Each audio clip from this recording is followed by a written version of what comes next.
శ్రీమాత్రే నమ. శ్రీ పరాభవ నామ సంవత్సరంలో కన్యా రాశి వారికి ఏ విధంగా ఉందో తెలుసుకుందాం. కన్యా రాశి వారికి ఈ సంవత్సరం ఆదాయం 8, వ్యయం 11. అదేవిధంగా రాజపూజ్యం 3, అవమానం 3గా చెప్పబడుతోంది. ఇక గురుడు విషయంలోకి వచ్చేసరికి మే 31 వరకు మిథున రాశి యందు, ఆ తర్వాత కర్కాటక రాశిలో, తర్వాత అక్టోబర్ 31 నుంచి సింహరాశి యందు, మరల 2027 జనవరి 26 నుండి 11వ స్థానమైన లాభస్థానంలో కర్కాటక రాశిలో సువర్ణమూర్తిగా గురుడు సంచరిస్తున్నాడు ఈ రాశి వారికి. ఇక తర్వాత అదేవిధంగా శని అంతా కూడా 7వ స్థానం అయినటువంటి సప్తమ స్థానంలో మీన రాశి యందు తామ్రమూర్తిగా సంచరిస్తున్నాడు. ఇక రాహు వచ్చేసరికి సంవత్సరాదిలాగా అయితే కుంభరాశిలో డిసెంబర్ 5వ తారీఖు లాగైతే మళ్ళా పంచమ స్థానమైన మకర రాశిలో రజితమూర్తిగా సంచరిస్తున్నాడు. కేతువు సంవత్సరాదిలాగా అయితే సింహరాశి యందు, తర్వాత డిసెంబర్ 5వ తేదీ నుంచి లాభస్థానమైన 11వ స్థానంలో కర్కాటక రాశిలో సువర్ణమూర్తిగా సంచరిస్తున్నారు. వీటి యొక్క ప్రభావం చేత ఈ సంవత్సరం ఈ రాశి వారికి ఎలా ఉంటుందంటే, ప్రారంభం నుండి అన్ని విధాలుగాను బాగుంటుంది. అంటే ఉగాది మొదలుకొని పెండి వ్యవహారాలు పరిష్కారానికి వస్తాయి. తర్వాత అలాగే పెండింగ్ పనులన్నీ కూడా పూర్తవుతాయి.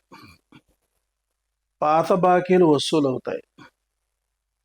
వృత్తి వ్యాపారాల యందు లాభసాటిగా ఉంటుంది. తర్వాత అన్ని విధాలుగాను కూడా రాణించడం అనేటిది కూడా ఉంటుంది. గృహ నిర్మాణాది కార్యక్రమాలు కూడా చక్కగా సంపూర్ణంగా నెరవేరుతాయి. ఇక తర్వాత అదేవిధంగా అన్ని రంగాల వారికి కూడా యోగదాయకంగా ఉంటుంది.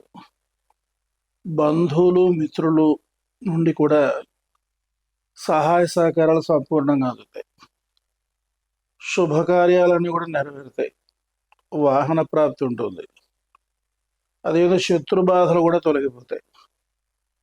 కుటుంబ సభ్యులతో ఆనందంగా గడిపేటువంటి సమయం. శరీర ఆరోగ్యం కూడా కుదురుపడుతుంది, బాగుంటుంది. అదేవిధంగా కళత్ర సౌఖ్యం, అంటే భార్య నుండి భర్తకి, భర్త నుండి భార్యకి కూడా సుఖ సౌఖ్యాలు అనేటువంటి ఏర్పడతాయి. మనశ్శాంతి కూడా చేకూరుతుంది. ఇక తర్వాత అదేవిధంగా ఉత్సాహంగా ఉంటుంది. ధనం కూడా చక్కగా లాభసాటిగా వృద్ధి పదంలో మనకు లభిస్తుంది. ఇక విద్యార్థుల దగ్గరకు వచ్చేసరికి విద్య విషయంలో పట్టుదల పెరుగుతుంది. ర్యాంకులు బాగా వస్తాయి.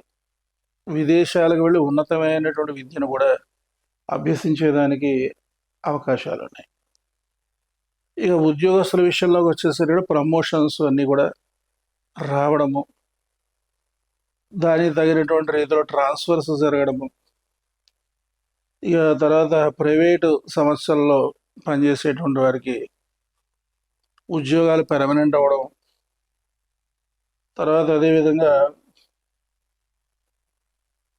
నిరుద్యోగులకు ఉద్యోగాలు వచ్చేటువంటి అవకాశం కూడా అధికంగా కనబడుతుంది. ఇక వ్యవసాయదారుల విషయంలో వచ్చేసరికి తొలకరి పంట, దాళవ 2 పంటలు బాగా పండుతాయి. పండ్ల తోటలు, అపరధాన్యాల వలన విశేషమైన లాభాలు ఉంటాయి.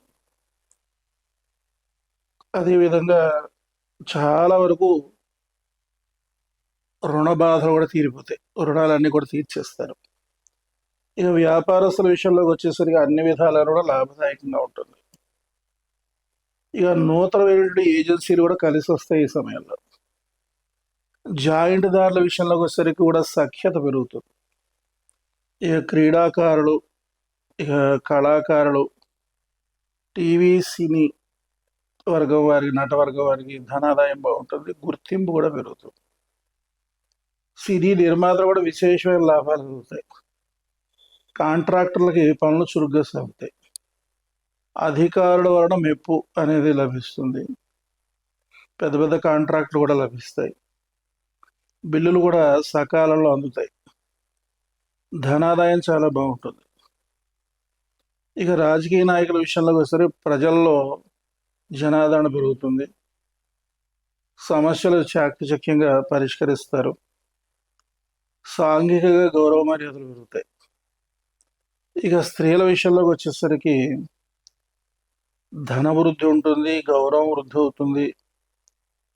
ఇక ధనం విషయంలో కానీ గౌరవం విషయంలో లోటు రాదు. ఉద్యోగం చేసేటువంటి వారు కూడా మంచి ఉన్నతమైనటువంటి స్థితికి వెళ్ళి ట్రాన్స్ఫర్స్ అవ్వడం అనేది ఉంటుంది. ఇక అనుకూలమైనటువంటి సంబంధం కుదిరి వివాహం కూడా అవుతుంది కన్యలకి. గృహావసరానికి సంబంధించినటువంటి వస్తువులు చక్కగా సమకూర్చుకుంటారు. బంధువులు మిత్రులు కూడా బాగా సహకరిస్తారు. సుఖశాంతులు కూడా కలుగుతాయి. అన్ని విధాలుగాను కూడా కన్యా రాశి వారికి ఈ సంవత్సరం బాగుంది అని చెప్పచ్చు. అయితే ఇక్కడ ప్రధానంగా దృష్టిలో ఉంచుకోవాల్సింది ఏంటంటే, కొన్ని గ్రహాలను దృష్టిలో పెట్టుకుని మంచి ఫలితాలు, కొన్ని గ్రహాలు నీ దృష్టిలో పెట్టుకుని అశుభ ఫలితాలు మనం చెప్పుకోవడం జరుగుతుంది. అయితే ఈ 9 గ్రహాలు కలిసి ఎటువంటి ప్రభావం చూపిస్తుంది అనేది మనం టాలీ చేసుకోవాలి. రవి శుభ ఫలితాలు ఇచ్చాడు, చంద్రుడు అశుభ ఫలితాలు ఇచ్చాడు, కుజుడు శుభ ఫలితాలు ఇచ్చాడు, అలాగే బుధుడు అశుభ ఫలితాలు ఇచ్చాడు. ఇలా కొన్ని గ్రహాలు శుభ, కొన్ని శుభాలు, కొన్ని గ్రహాలు అశుభ ఫలితాలు ఇచ్చినప్పుడు వాటిని టాలీ చేసుకుని దానికి ఫలితం ఏ విధంగా ఉంటుంది అనేది మనం నిర్ధారణ చేసుకోవాల్సిన పరిస్థితి ఉంటుంది. అంచేత ఏంటంటే, మనకి సంవత్సరం అంతా బాధపడవలసిన అవసరం లేదు. సంవత్సర ఫలితాన్ని బట్టి గ్రహాలు గోచారంలో సంచరించేటువంటి ఆయా స్థానాల్ని బట్టి శుభ అశుభ మిశ్రమ ఫలితాలు అనేటువంటి మనం పొందడం అనేది జరుగుతూ ఉంటుంది. అంచేత కొన్ని గ్రహాలు అనుకూలంగా, కొన్ని గ్రహాలు ప్రతికూలంగా, కొన్ని గ్రహాలు స్తబ్దతగా ఉండడం వల్ల మనం అనేకమైన సమస్యలకి తర్వాత అదేవిధంగా ఇబ్బందులకి లోనవుతూ ఉంటాం. అంచేత శుభ ఫలితాలు వచ్చినప్పుడు మనకేం బాధ అనిపించదు, ఆనందంగానే ఉంటుంది. కానీ ఇబ్బందులు కలిగినప్పుడే మనం భరించలేని పరిస్థితి ఉంటుంది. అటువంటి ఇబ్బందులు కలగకుండా సమస్త గ్రహ నక్షత్ర దోషాలు పోగొట్టేటువంటి దశమహావిద్యా మహామంత్రం. దశమహావిద్యలు అంటే ఏదో ఇంకా పెద్ద పెద్ద హోమాలు చేసేసి అవి చేసేసి ఇవి చేసేసి ఇక ఏవేవో సాధించడానికి యంత్రాలు ప్రయోగించి ఏదో సాధించడానికి అన్నట్టుగా అనుకుంటారు. కాదండి. దశమహావిద్యలో చింతామణి గృహానికి ఆనుకున్నటువంటి నవగ్రహ మండపంలో నవగ్రహ దోషాన్ని శాంతింపజేస్తూ చక్కగా మనల్ని ఆశీర్వదిస్తూ ఉంటారు. అంచేత దశమహావిద్య అమ్మవార్లు గ్రహ దోషాలని సంపూర్ణంగా శాంతింపజేసే అమ్మవారు. అంచేత ముక్కమల దశమహావిద్యా క్షేత్రానికి వెళ్ళి చక్కగా మీరంతా కూడా ఒక రోజు గడపండి. ఒక్కో మంత్రం 1000 సార్లు జపం చేసుకుని ఒక్కో అమ్మవారి దగ్గర టెంకాయ కొట్టి మంగళహారతి ఇచ్చి వస్తే సంవత్సరం అంతా ప్రశాంతంగా ఉంటుంది. అదేవిధంగా రాలేని వాడు చక్కగా ఇంట్లో కూర్చొని ఒక్కో రోజు ఒక్కో మహామంత్రం, ఉగాది నాడు కాళీ మంత్రం, మరుసటి రోజు తార, ఇలా ఒక్కో రోజు ఒక్కో మహామంత్రం 1000 సార్లు చొప్పున జపం చేసుకుని ఒక కొబ్బరికాయ కొట్టి ఆ విధంగా 10 రోజులు కూడా ఆ 10 మంత్రాలు జపం చేస్తే సంవత్సరం అంతా చాలా ప్రశాంతంగా గడపడానికి అవకాశం. గోచార దోషాలు కావచ్చు, దశా దోషాలు కావచ్చు, విదశా దోషాలు కావచ్చు, ఏ దోషాలైనా సరే సంపూర్ణంగా శాంతింపజేసేటువంటిది ఎవరు అంటే దశమహావిద్య అమ్మవారు. అంచేత వాళ్ళని ఆశ్రయించి సుఖ సంతోషాలు పొందండి. మీ అందరికీ కూడా సకల శుభాలు చేకూరాలని చెప్పేసి మిమ్మల్ని అందరినీ కూడా త్రికరణ శుద్ధిగా ఆశీర్వదిస్తూ శ్రీమాత కృపాకటాక్ష సిద్ధిరస్తు.